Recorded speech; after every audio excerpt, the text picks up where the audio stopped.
श्रीनाथ जी के चरित्र गाओ और गुसाई जी की चर्चा न करो तो श्रीनाथ जी के चरित्र अधूरे। एक दूसरे के पूरक हैं गुसाई जी और श्रीनाथ जी। स्वयं एक बार यशोदा जी श्रीनाथ जी के श्रृंगार कर रही थी और श्रीनाथ जी भागे। पूछा, लालन कहां जा रहे हो? तो कि गुसाई जी के घर। क्यों? भोग श्रृंगार यशोदा मैया श्री विठ्ठल नाथ के हाथ को भावे। मुझे तो गुसाई जी के हाथ का प्रिय है। तू डरी माखन दूध छिपावे, तू तो बहुत सारा छिपाकर थोड़ा थोड़ा निकाल कर देती है। गुसाई जी के पास तो जो कुछ होता है सर्व का समर्पण कर देते हैं। और इसलिए हमारे सेवा क्रम में भी जो जो नंदालय में भी प्रभु को श्रम पड़ते थे वो हमारे सेवा क्रम से निकाल दिए। सेवा क्रम में देखोगे तो आपको उल्लेख कीर्तन साहित्य में तो कहीं मिलेगा। फूलन की गादी, फूलन के तकिया, सेवा क्रम में नहीं आता। धरी अंगीठी सुखदाई, सैया मंदिर में अंगीठी नहीं आती। कड़वो तेल तरी राख्यो, तो कड़वा तेल नहीं आता है उपयोग में। कीर्तन साहित्य आदि में वर्णित है पर हमारे सेवा क्रम में नहीं आता, क्योंकि नंदालय में भी जो सूक्ष्म श्रम प्रभु को पड़ते थे महाप्रभु जी और गुसाई जी ने उसको भी सेवा क्रम से निकाल दिया। या तत्सुख का विशेष भाव है। और गुसाई जी प्रभु चरण जैसा प्रभु के सुख का विचार कौन कर सके। हमारे यहाँ तो कितने प्रसंग ऐसे आते हैं, गुसाई जी राजभोग के बाद महाप्रसाद लेने विराजे और भाजी में कंकर आ गए और गुसाई जी की आंख में से अश्रुपात होने लगे। अरे इतना भी हम ठाकुर जी के सुख का विचार नहीं कर सकते, इतनी सावधानी भी नहीं। प्रभु को कितना श्रम हुआ होगा। અને ગુસાઈજીની આંખમાંથી 14 આંસુ નીકળવા लाग्या। એવો તાપ હૃદયમાં થવા लाग्યો। અરે અમે તત્સુખનો ભાવ ન રાખી શકે, પ્રભુને આટલી સાવધાની ન રાખી છે, અમને સેવા કરવાનો અધિકાર નથી। ગિરધરજીને બોલાવીને કહ્યું, હું સંન્યાસ લઈને ઘરથી નીકળી જાઉં છું, કારણ કે ઠાકોરજીની સેવા કરવાનો મને લાગે છે કે જો હું સુખનો વિચાર ન કરી શકું તો સેવા કરવાનો મને અધિકાર। અને કહ્યું, હમણાં ને હમણાં મારા કપડા ભગવા રંગીના। બધા સમજાવે, બધા મનાવે, પણ ગુસાઈજીને કોઈનું માનવા તૈયાર। બધાને થયું કે શું કરીશું। પ્રભુને વિનંતી કરીને નવનીતલાલ આપ કઈ ગુસાઈજીને સમજાવો। અને નવનીતલાલ પોતાનું વસ્ત્ર લઈને ગુસાઈજી પાસે આવ્યા અને ભગવો રંગી વાઘો અને ગુસાઈજીના વસ્ત્ર જ્યાં ભગવા રંગના સુકાતા હતા ત્યાં લટકાવી દીધા। એટલે ગુસાઈજી વસ્ત્ર લેવા આવ્યા, જોયે તો નવનીતલાલ નો વાઘો ભગવા રંગ નો અહીંયા શું કહે। પૂછ્યું કે બાબા આ શું આપણા વસ્ત્ર ભગવા અહીંયા કેમ? ત્યારે નવનીતલાલ કહે કે જો કાકાજી આપ સંન્યાસ લો તો હું સંન્યાસ લઈને આપની જોડે આવું છું, પણ આપના વગર હું નહીં રહીશ। આ અમારા નવનીત પ્રિયાજી અહીંયા બિરાજે છે। શ્રી મહાપ્રભુજી, શ્રી ગુસાઈજી કેવા લાલ લડાવે। ગજ્જન ધાવન પર તો કેવી કૃપા। નવનીતલાલ ની ઘોડો કરે ગજ્જન ને, ચલ ગજ્જન તું ઘોડા બન, હાથી બન। અને આ નવનીતલાલ પીઠ ઉપર બિરાજી જાય અને એને ચલાવે ને ઘૂંટણ છોલાઈ જાય। કોઈ કહ્યું, ગજ્જન તું કહી તો દે ઠાકોરજીને તારા ઘૂંટણ છોલાય છે, લોહી નીકળે છે। ગજ્જન કહે, ચંદનનું લાકડું જેમ ઘસાય ને પછી ચંદનની સુગંધ નીકળે, એમ વૈષ્ણવનો દેહ સેવામાં ઘસાય પછી જ વૈષ્ણવતાની સુગંધ निकलती है। ये तो मेरा सौभाग्य है कि प्रभु मुझे अपना खिलौना मानकर खेलते। इससे बड़ा वैष्णव का सौभाग्य बाकी तो ये हाड़ मांस की पूतनी और भीतर भरी बंगार और देह में है क्या। पर इस देह के द्वारा भी क्षणवार का भी सुख जो प्रभु को दे पाए तो ये मनुष्य जन्म लेना सफल। नवनीत लाल ने तो कैसी कैसी कृपा की कि जब पधारे और सैया जी दूसरी नहीं थी तो महाप्रभु जी के पास महाप्रभु जी को चिपक कर एक सैया में पड़ गए, दूसरी सैया बनाई, फिर भी वापस पधार गए। और गज्जन धावन तो ऐसे आसक्त रहते हैं, ऐसी आसक्ति नवनीत लाल में। बीड़ा लेने भेजा अक्का जी और मूर्छित होकर बाजार में पड़ गए। और यह नवनीत लाल के आगे राजभोग धरा है, प्रतीक्षा कर रहे हैं, प्रभु अब आवा आरोग हो, जहां तक मेरो गज्जन नहीं आएगा वहां तक मैं नहीं आरोग। જે દિવસે આપણને સેવાનો આગ્રહ થાય ને એ દિવસે ઠાકોરજીને સેવકનો આગ્રહ થઈ જાય કે વસ્તુની મહત્તા નથી પણ તું ધરે તો આરોગ। મને તો તારા હાથે. એટલે ઘણી વાર ઘણા વૈષ્ણવ આમ હવેલીમાં સેવા કરતા હોય કે ક્યાંક સેવા કરતા હોય, કઈક એવું એને મન દુઃખ થાય, એમ થાય કે હવે હું સેવા છોડીને જાઉં છું. પણ ઠાકોરજી ફરી કઈ એવું કરે કે પાછો એને ખેંચીને એના હાથથી જ સેવા કરાવે. અને ઠાકોરજીને એનો આગ્રહ હોય છે. આપણને એમ લાગે કે આપણે સેવા કરીએ છીએ એટલે આ બધા વિચાર આવે, પણ જે દિવસે સમજાશે ને કે ઠાકોરજી સેવા લઈ રહ્યા છે, પછી ક્યારે સેવા છોડવાનો વિચાર. હું ક્યાં કરનારો? ઠાકોરજીને આગ્રહ છે કે મારે તો તારા હાથનું જ લેવું છે. એટલે પ્રભુ ખેંચી ખેંચીને પાછા એને લઈ આવે. આ પ્રભુની ઈચ્છા છે. આપણી ઈચ્છાથી તો કાંઈ થતું એક ડગલું ભરી ન શક્યા આપણે. આ તો પ્રભુ ઈચ્છે છે. અને જયારે આવો વિચાર મનમાં બેસી જાય પછી લોકોના વિક્ષેપો બહુ હેરાન નથી કરતા. હું કરું છું એ વિચાર આવે તો આખો સંસાર નડે, પણ જયારે ભગવાન કરાવી રહ્યા છે એવો વિચાર આવે પછી દુનિયામાં કોઈ વિક્ષેપ ન કરી શકે. તો અનેક પ્રકારના આપણે ત્યાં ભાવનાઓની જે ચર્ચા કરી રહ્યા છે, એટલે કે ગુસાઈજી ના ચરિત્ર વગર શ્રીનાથજીનું ચરિત્ર અધૂરું છે. એમના ગુણ ગાવા અધૂરા છે. શ્રી ગુસાઈજી પ્રભુ ચરણ, જેમ આચાર્ય ચરણ શ્રી મહાપ્રભુજીની વંદના વિશેષ રૂપે કરીએ છીએ, એમ ગોપીનાથજી અને ગુસાઈજી પણ આપણા માથે બિરાજે છે. એમ તો ગુસાઈજીને 5 સ્વરૂપે આપણે ત્યાં આરાધન છે. કોઈ એના આચાર્ય રૂપ કેવલ બ્રાહ્મણો શ્રેષ્ઠ માને છે. કોઈ જે ભવિષ્ય પુરાણમાં ઉલ્લેખ છે, अग्नि रूपो द्विजाचार्यो भविष्यामी भूतले वल्लभो अग्नि रूप शाद विठ्ठल पुरुषोत्तम.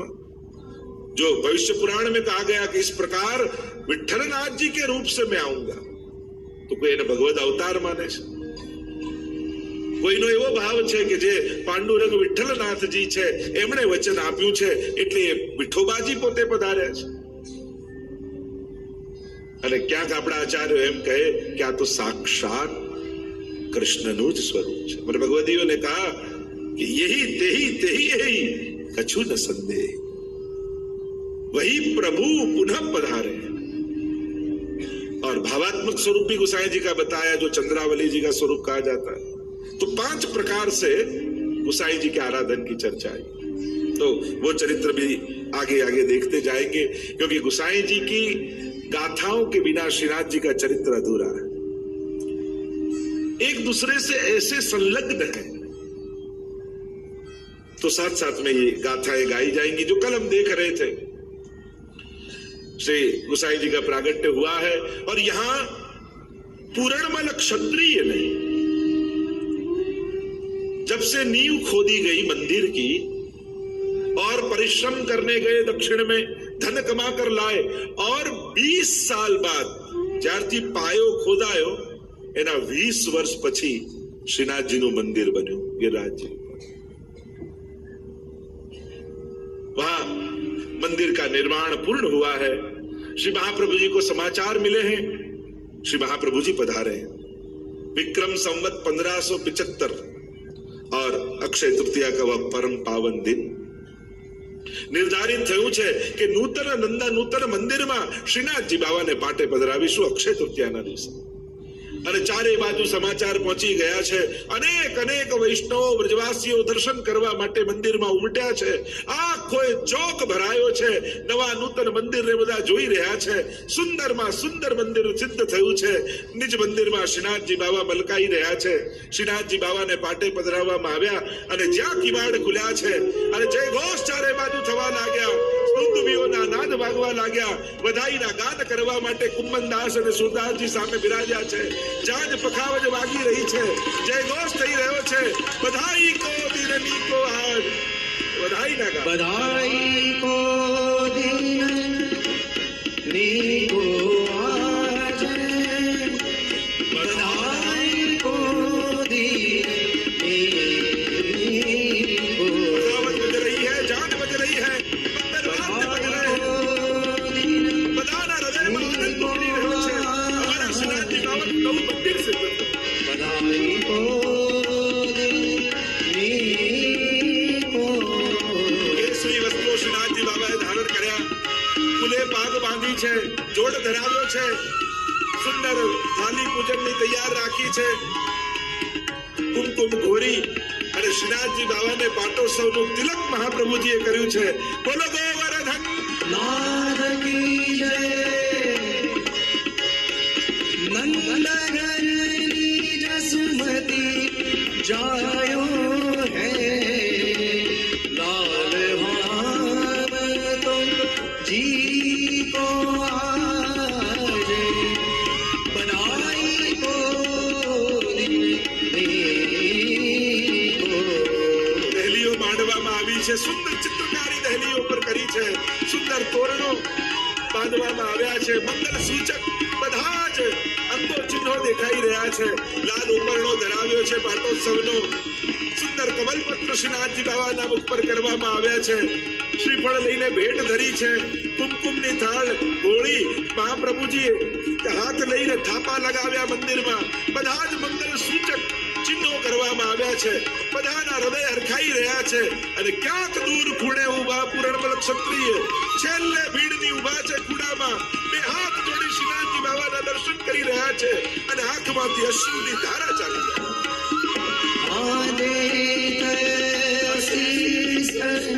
सकल गोपी जन चिरजीव कोटि बलि सो જય હો જય હો જય હો ના परमानंद दास को ठाकुर परमानंद दास को ठाकुर गोपे जगदीशो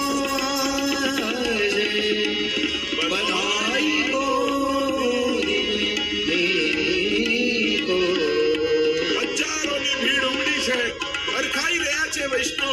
અને શ્રીજી નૂતન નંદાલયમાં બિરાજ્યા, નૂતન મંદિરમાં બિરાજ્યા. અને શ્રીનાથજી બાબા બરક બરક બરકી રહ્યા, પ્રસન્ન થઈ રહ્યા છે. એવી શોભા, એવી આભા લાગે છે. બધાના ચિત્ત ચોરાઈ રહ્યા છે. નાચી રહ્યા છે, બધા કૂદી રહ્યા છે, નંદ મહોત્સવનો આનંદ માણી રહ્યા છે. પણ પૂર્ણબલ ક્ષત્રિય છેલ્લે ઉભા ઉભા વર્ષોથી જે ઘડીની પ્રતીક્ષા કરતા હતા, વર્ષોથી કોઈ મનોરથ આપણા મનમાં હોય અને શ્રીનાથજી એને આનંદથી પૂર્ણ કરે, ત્યારે વૈષ્ણવને કેવો આનંદ થાય. અક્ષય તૃતીયાનો દિવસ છે અને અક્ષય તૃતીયાનો દિવસ છે એટલે સુંદર બલિયાગીરી પર્વતથી ચંદનો મંગાવવામાં આવ્યા છે અને ચંદનને ગોઠવામાં આવ્યા. ગુલાબ જળ મિશ્રિત કરવામાં આવ્યું છે. અને જ્યાં રાજભોગના કિવાડ ખુલ્યા, ચંદન ધરાવવા માટે મહાપ્રભુજી અગ્રસર થયા છે. ચંદનની ગોળીઓ તૈયાર કરી છે 5. જમણા હાથમાં, ડાબા હાથમાં, જમણા ચરણ, ડાબા ચરણ અને હૃદયમાં પધરાવી છે અક્ષય તૃતીયા, અક્ષય લીલા. अक्षय तृतीया अक्षय लीला नवरंग गीधर તાપને સમાવવા માટે સુંદર ઉપચારો કરવામાં આવે છે. ગુલાબ જલનો છંટકાવ કર્યો છે. ચારે બાજુ ખસના પડદા લગાવ્યા. મહાપ્રભુજીએ સુંદર પંખો હાથથી લઈ શ્રીનાથજી બાવાને પંખો કરી રહ્યા છે. બધા વૈષ્ણવ હરખાઈ રહ્યા છે. પ્રભુ ચંદન ધરાવે છે. મહાપ્રભુજી એના દર્શન વૈષ્ણવ કરી રહ્યા છે. वामन भाग वृषभानन बीच बीच चित्र किए नववंदन नवरंग गिरिधर भरत चंदन. અને આટલી ભીડમાં મહાપ્રભુજીની દ્રષ્ટિ પડી પૂરણબલ ક્ષત્રિય. આંખો જેની છલકાઈ રહી છે પ્રેમાશ્રુ. મહાપ્રભુજી બોલાવે પૂરણબલ અહીંયા. અને બહાર આવીને નિજ મંદિરે ઉભા રહ્યા. જયરાજ શું છે? પૂરણબલ, આજે તારો મનોરથ પૂરો થવા જઈ રહ્યો છે. હા પ્રભુ, આ આપની કૃપા છે. આપની કૃપાથી શ્રીનાથજી બાબાએ મારો મનોરથ આનંદપૂર્વક પૂર્ણ કર્યો છે. હવે તારા મનમાં કોઈ મનોરથ છે? જયરાજ, ક્ષમા કરજો. અધિકાર નથી છતાંય મનના મનોરથને રોકી શકતો નથી. મહાપ્રભુજી બોલો પૂરણબલ, મનમાં શું ભાવ? જ્યારે આપ ચંદન ધરાવતા હતા અને શ્રીનાથજી બાવાના રૂવાણા શીતલ થતા હતા, રોમ શીતલ થતા. અને એક ક્ષણે એ દર્શન કરીને મનમાં મનોરથ થયો, જયરાજ કે જો આપ કૃપા કરો તો આ ચંદન ધરાવવાનો લાભ મને મળે. મહાપ્રભુજીએ કહ્યું, તે તો બહુ મોટી સેવા ઠાકોરજીની કરી છે. કરો કિવાડ બંધ. અને દ્વાર બંધ કરવામાં આવ્યા. અપરસ કર પુરણમલ. અપરસ કરીને આવ્યા છે પુરણમલ ક્ષત્રિય. મહાપ્રભુજી કે આજે અમે ખૂબ પ્રસન્ન છીએ. બધી મર્યાદાઓ મૂકો. આજે શ્રીનાથજી બાવા તારા હાથે ચંદન અંગીકાર કરવા તત્પર થઈ રહ્યા. સોનાના કટોરામાં ચંદન ઘોળવામાં આવ્યું છે અને મહાપ્રભુજી હાથ પકડી પૂર્ણમલને નિજ મંદિરમાં લાવ્યા છે. લો પૂર્ણમલ, अपने हाथ से श्रीनाथजी बाबा के चरणारविंद में चंदन समर्पित. અને બંને હાથમાં ચંદન લીધા. પૂર્ણમલની દ્રષ્ટિ શ્રીનાથજી બાવાના મુખારવિંદ પર છે. રોમાંચિત થઈ રહ્યા છે. પૂર્ણમલના આંખમાંથી ચોધાર આંસુ થઈ રહ્યા છે. અને મહાપ્રભુજી હાથ પકડ્યો પૂર્ણમલનો અને શ્રીનાથજી બાવાના બંને ચરણારવિંદ પર મૂકી દીધો. ગદગદિત થઈ ગયા પૂર્ણમલ. આંખમાંથી ચોધાર આંસુ વહાવતા શ્રીનાથજી બાવાના ચરણને પકડી રાખ્યા છે. આ ચરણ જીવનભર ન છૂટે. અને શ્રીનાથજી બાવા ખૂબ પ્રસન્ન થઈ રહ્યા છે. ચરણારવિંદમાં ચંદન સમર્પિત કરી સાષ્ટાંગ દંડવત પ્રણામ પૂર્ણમલે કર્યા. અને એ જ ક્ષણે મહાપ્રભુજીએ શ્રીનાથજી બાવાનું સ્વરૂપ પૂર્ણમલના હૃદયમાં સ્થાપી દીધું. રોમ શ્રીનાથજી મય થઈ ગયું. અને કહેવાય છે કે પછી પૂર્ણમલ સદાય માનસીમાં રહે. અખંડ માનસી સિદ્ધ થઈ ગઈ. બસ એક ક્ષણનો રોમાંચ જીવનભરનું પાથું બની ગયું. ઘણીવાર અમુક ક્ષણો જીવનની એવી હોય, એક ક્ષણો જીવનભર જીવન જીવવાનો એક સહારો બની જતો. એ જે આનંદ હોય, એ જે મધુર સ્મૃતિ હોય, એ એવી હોય કે અંકિત થઈ જાય હૃદય. અને એવી અંકિત થઈ ગઈ. મહાપ્રભુજી એવી કૃપા પૂર્ણમલ પર કરી કે એના હાથે શ્રીનાથજી બાવાના ચરણનો સ્પર્શ એવી કૃપા મહાપ્રભુજીની થઈ. અખંડ માનસીનું દાન પૂર્ણમલને આપ્યું. આવા ભગવદી વૈષ્ણવ પૂર્ણમલ હતા. શ્રીનાથજી બાબાએ આજ્ઞા કરીને આજ્ઞાને પૂર્ણ કરવા માટે પોતાના આખા જીવનનું સમર્પણ પૂર્ણમલે કર્યું. ધને ખૂટ્યું, હાર્યા નહીં, થાક્યા નહીં, નિરાશ થયા નહીં. સેવા કરવામાં કદાચ કોઈ વિપરીત સંજોગ આવે તો એમાં પરીક્ષા નહીં, પણ ઠાકોરજીની કૃપા જ જાણે. પ્રભુ મારા પર કોઈ વિશેષ કૃપા કરવા માંગે છે. અને આવું સુંદર મંદિર સિદ્ધ થયું. શ્રીનાથજી બાબા બિરાજ્યા. ધન્ય ધન્ય થયા પૂર્ણમલ ક્ષત્રિય. અને શ્રીનાથજી બાબા રોમમાં વ્યાપી ગયા. હવે તો શ્રીનાથજીનું સુંદર નવું મંદિર સિદ્ધ થઈ ગયું. મહાપ્રભુજી કે હવે આથી તો આટલા મોટું મંદિર થયું, તો હવે બધી વ્યવસ્થા ઉભી કરો. દરેક પ્રકારની વ્યવસ્થાઓ ગોઠવવાની તૈયારીઓ શરૂ કરી. કોણ સેવા કરશે, કોણ કીર્તન ગાશે, કોણ વ્યવસ્થા કરશે. કુમનદાસ અને સુદાસને કહ્યું કે તમે કીર્તનની સેવા કરજો. મંગળાથી લઈને શયન સુધીનો અષ્ટયામનો સુંદર ક્રમ સિદ્ધ કરવામાં આવ્યો. આપણા ઠાકોરજીનો સેવા ક્રમ રહેશે. રોજ જ્યારે જાગે મંગળા થાય ત્યારથી કીર્તનની શરૂઆત રાગ, ભોગ અને શૃંગાર દ્વારા આખો સેવા ક્રમ નિર્ધારિત કરવામાં આવ્યો. પણ શ્રીનાથજી બાવાના મુખિયાજી કોણ બનશે? રામદાસે કહ્યું કે હવે શ્રીનાથજી બાવાનો વૈભવ વધ્યો છે અને હું જાણું છું મારો અધિકાર અહીંયા સુધી જ હતો. હવે મારો જવાનો સમય થયો છે. આપ હવે બીજા કોઈને સેવા સોંપો. કોણ સેવા કરે? ઘણાને થયું કે અમારાથી અપરાધ થઈ જશે, તો અમે તો કાંઈ જાણતા નથી. અને હવે આવો વૈભવ વધ્યો છે. વિચાર કરતા કરતા મનમાં થયું કે સેવા કોણ કરે? તો પછી મહાપ્રભુજીના વિદ્યાગુરુ જે હતા માધવાનંદજી, એ ત્યારે જ અભ્યાસ કરાવીને અહીંયા આવીને વસેલા. અને મહાપ્રભુજીની કૃપા એમના પર હતી અને એમના હાથે ઠાકોરજીની સેવા થવાની હતી. એટલે પૂર્વથી આવીને અહીંયા રહેવા લાગ્યા. અને ત્યારે મહાપ્રભુજી આજ્ઞા કરી કે માધવાનંદજી આપ ઠાકોરજીની સેવા કરો. ગૌડીય મધ્વ સંપ્રદાયના હતા અને એમને સેવા મળી. વ્યવસ્થા ગોઠવવાની તૈયારી. હવે આમાં અધિકાર પણ કોણ કરે? કૃષ્ણદાસ અધિકારી મહાપ્રભુજીના શરણે આવેલા અને કૃષ્ણદાસને મહાપ્રભુજી આજ્ઞા કરી કે કૃષ્ણદાસ તમે ઠાકોરજીનો આ સમગ્ર કારભાર સંભાળો. તમે આજથી શ્રીનાથજી બાવાના મંદિરના અધિકારી છો અને શ્રીનાથજી બાવાના દરેક પ્રકારના સુખનો વિચાર તમે કરજો. તો કૃષ્ણદાસ અધિકારી બની ગયા. કુમનદાસ સુરદાસ કીર્તનની સેવા કરતા અને માધવાનંદજીને ઠાકોરજીની સેવાનો લાભ મળ્યો. અનેક અનેક વૈષ્ણવ મહાપ્રભુજીના શરણે આવ્યા છે. દિવસો વીતી રહ્યા છે. પરમાનંદ દાસજી મહાપ્રભુજીના સેવક થયા. પરમાનંદ દાસજીને ભક્તિ બહુ સહજ હતી ને એટલું સુંદર ગાતા.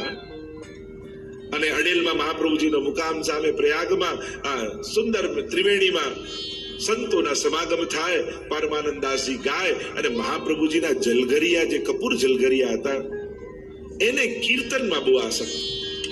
એટલે સેવામાંથી પહોંચીને રોજ પહોંચી જાય ત્યાં અને કીર્તન સાંભળે. છાના માના જાય. એમને થાય કે મહાપ્રભુને ખબર પડશે તો કે સેવા છોડીને કેમ ગયો. અને એવી કૃપા થઈ એક દિવસ તો પરમાનંદ દાસજીને નવનીતલાલ પોતે નવનીત પ્રિયાજી આ જલગરિયાની ગોદમાં બેસીને સાંભળતા હોય એવા દર્શન થાય. મહાપ્રભુજીના શરણે આવ્યા છે પરમાનંદ દાસ. અનેકવિધ પ્રકારની બાલ લીલા આદિ પરમાનંદ દાસજી ગાઈ છે. બ્રહ્મ સંબંધ થયા. શ્રીનાથજી લઈ ગયા. જ્યાં શ્રીનાથજી લઈ ગયા અને પદ સાહિત્યમાં તો અનેક પ્રકારના પદ છે, પણ જ્યારે સૌથી પહેલા પરમાનંદ દાસજીએ શ્રીનાથજી બાબાના દર્શન ગિરિરાજજીની ઉપર કર્યા અને જ્યાં દ્વાર મહાપ્રભુજીએ ખોલ્યા અને જ્યાં આ શ્યામ સ્વરૂપને જોયું એ જ ક્ષણે પરમાનંદ દાસ શ્રીજીમાં આસક્ત થઈ ગયા. અને એ જ સમયે પદ ગાન કર્યું પરમાનંદ દાસજીએ, મેં અપનો મન હરીસો જોર્યો, હરીસો જોર સબન સો તો. मैं अपनो मन हरिसो जोड़्यो, हरिसो जोर सबन सो तोर्यो. मैं अपनो मन हरिसो जोड़्यो, हरिसो जोर सबन सो तोर्यो. नाच नचो तब घूंघट कैसो, नाच नचो तब घूंघट कैसो. लोक लाज डर पटक पिछोर्यो, लोक लाज डर पटक पिछोर्यो. हरिसो जोर सबन सो तोर्यो. પરમાનંદ દાસજી આસક્ત થયા શ્રીનાથજી બાબાના. કીર્તનની સેવા મહાપ્રભુજીએ સોંપી અને હવે એવો સ્નેહ શ્રીજીથી બંધાયો. અનેક અનેક પ્રસંગો પરમાનંદ દાસજી આદિના, પણ અષ્ટસખાની વાર્તા વગર પણ શ્રીનાથજી ચરિત્ર અધૂરું છે. એવી એવી લીલા શ્રીનાથજી બાબાએ આ સખાઓ સાથે કરી છે. અને એક વારનો તો પ્રસંગ પરમાનંદ દાસજીની વાર્તામાં આવે ને કે એક રાજાની રાણી દર્શન કરવા અને દર્શન કરવા આવી, પણ કેટલી કેટલી શરતો. હું દર્શન કરું ત્યારે કોઈ ન કરે, મારા છત્ર ચમર અને મારી બધી જ મર્યાદાઓ સાથે દર્શન કરવા જઈશ. અરે જ્યાં જગતનો નાથ વિરાજતો હોય ત્યાં ભૂમિના ટુકડાના રાજ કરનારની શું કિંમત. અને લોકો ઈચ્છે કે શ્રીજી જુએ, આ તો ત્યાં ચાદર પહેરીને જવાની વાત કરે.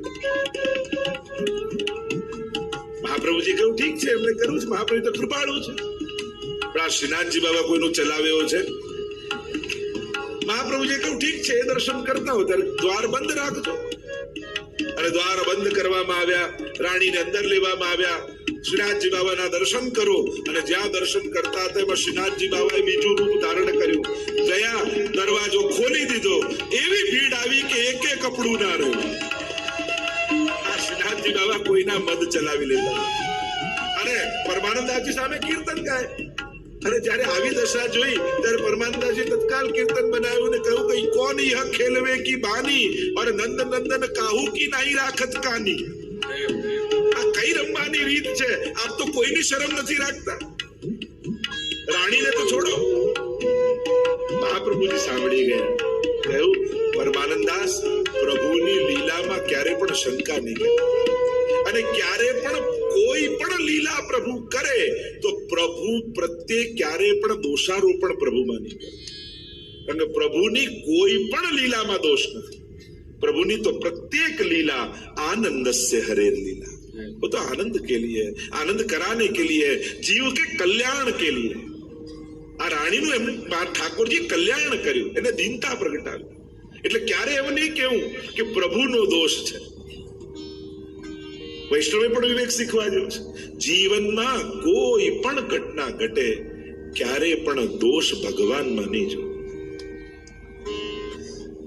પ્રભુનો વાંક નહીં કાઢો, કારણ કે પ્રભુ ક્યારેય કોઈને દુઃખ આપતા નથી, છે જ નહીં. એમની પાસે તો ક્યાંથી આપે?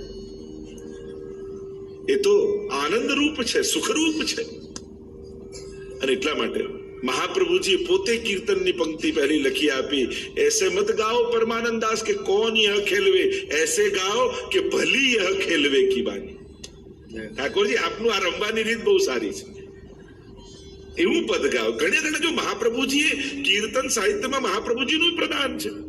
સુરદાસીના પદોમાં પણ બ્રજ ભયો બહેર કે પૂત, તો જ્યારે નંદ મહોત્સવનું વર્ણન નંદાલયનું કર્યું ત્યાં સુધી મહાપ્રભુજી શ્રવણ કરતા ગયા, પણ હવે સુરદાસજીને ગોપીઓના ઘરમાં થતા નંદ મહોત્સવના દર્શન થવા લાગ્યા, અને હવે એનું વર્ણન કરવા લાગ્યા. મહાપ્રભુજીને થયું કે આ લીલા પ્રગટ ન કરાય, એટલે ગાતા હતા સુરદાસ. ત્યારે પોતે મહાપ્રભુજીએ પંક્તિ રચીને વિરામ આપ્યો કે સુન સૂર સબન કી યહ ગતિ જીન હરિચરણ ભજે.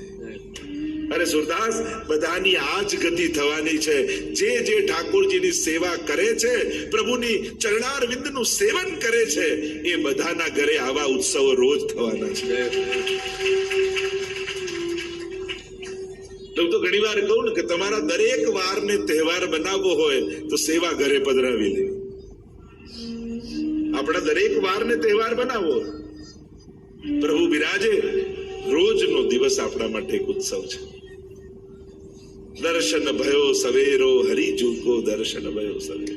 એ સવારે સવારે લાલનના મુખારવિંદના દર્શન કરીએ, અશનાથજી બાબાના મંગળા કરવા જઈએ આપણે, અને જીવનમાં મંગલ થઈ જાય એમના દર્શન માત્રથી. તો પરમાનંદાસજીને મહાપ્રભુજી કહ્યું, ક્યારે પણ આવો ભાવ ઠાકોરજી માની રાખો. એટલે વાર્તા સાહિત્યમાં અન્ય જગ્યાએ પણ આવે છે, વિપરીત બુદ્ધિ પ્રભુમાં નહીં રાખો. ઘણી વાર વિપરીત બુદ્ધિ આપણને કેવી થાય, આટલું નાનકડા લાલન આટલું મોટો 56 ભોગ કઈ રીતે આરોગતા હશે? આ થાય, આ લૌકિક બુદ્ધિ છે. ઘણા ને મંગળામાં દૂધ આવે, દહીં આવે, માખણે આવે, ને ફીકું આવે, સંધાનો આવે. આ તો જુદું જુદું થઈ જાય, વિપરીત થઈ જાય. તો પ્રભુ આ કઈ રીતે આરોગતા હશે? અરે આ વસ્તુઓ નથી, ગોપીઓના ભાવ છે. કોઈનો દહીં જેવો છે, કોઈનો માખણ જેવો છે, કોઈનો દૂધ જેવો છે. આ જુદા જુદા તામસ, રાજસ, સાત્વિક, નિર્ગુણ, આ ભાવની ભાવરૂપ સામગ્રી છે. 56 ભોગ એટલે કોઈ 56 ટાઈપની વસ્તુ નહીં, 56 भाव के भोग, वह 56 भोग है. और इसीलिए कभी भी विपरीत बुद्धि प्रभु में न करें, क्योंकि प्रभु सर्व समर्थो ही ततो निश्चित तताम ब्रजेत. वह सर्व समर्थ है, और इसीलिए प्रभु में ऐसा दुर्भाव कभी भी चित्त में नहीं आना चाहिए. तो यहाँ परमानंद दास जी पर कृपा की है. कुंभन दास जी के तो अनेक अनेक प्रसंग श्रीनाथ जी के चरित्र के साथ जुड़े हुए हैं. एक बार कुंभन दास जी के साथ श्रीनाथ जी बाबा खेल रहे थे, और इतने में उत्थापन का शंखनाद हुआ, और कुंभन दास जी अपना गमछा उतारकर कंधे पे और जाने लगे मंदिर की ओर. श्रीनाथ जी बाबा ने कहा, रे कुंभन ठहर. कहा है बाबा, मैं तेरे साथ खेल रहे हो, હું તારી જોડે રમું છું, અને તું મંદિરે દર્શન કરવા જાય છે? આવું કેવું? હું તો તારી સાથે છું, પછી મંદિરે જવાની શું જરૂર? કુમનદાસ કે બાબા, આપ તો અતિ ચંચલ છો, અને ચંચળ છો એટલે કૃપાળુ છો. મારા પર આપને વિશેષ કૃપા છે, એટલે કૃપા કરીને મારે ત્યાં ખેલવા પધાર્યા છો. પણ હમણાં છો ને હમણાં જતા રહો તો આપને રોકનારું કોણ? ક્ષણવારમાં જતા એનો આપની ઈચ્છા થાય, પણ મંદિરમાં તો મહાપ્રભુજી આપને પધરાવ્યા છે, એટલે ત્યાંથી આપ ક્યાંય ન જઈ શકો. ત્યાં તો આપને બિરાજવું જ પડે, ત્યાં તો આપને મળવું જ પડે, ત્યાં તો અમારી સેવા અંગીકાર કરવી જ પડે, કારણ કે ત્યાં મહાપ્રભુજી આપને પધરાવ્યા છે. અને એટલા માટે હું ત્યાં જઉં છું. એટલે જ આપણે ત્યાં જેમ ઘરની સેવાની મહત્તા છે, એવી જ મહત્તા મંદિરની સેવાની પણ છે. ઘરે આપણું નિકુંજ છે ને નંદાલય છે. ઘણી વાર અતિશયોક્તિમાં આપણે ગૃહ સેવા કરી તો ઘર એટલે શું? ઈંટ ચૂના પથ્થરની દિવાલ. ગ્રહે સ્થિત્વા સ્વધર્મતનો અર્થ કર્યો છે આચાર્યોએ કે ગ્રહસ્થાશ્રમમાં રહીને સેવા કરી, ઘરમાં જ રહીને નહીં. નહીં તો ઘણા તો એટલા બધા એમાં ઊંડા ઉતરી જાય કે પોતે ક્યારે બહાર ના નીકળે, ઠાકોરજીને ક્યારે બહાર ના લઈ જાય. પ્રભુને થાય ક્યારેક તો ફરવા ચાલ.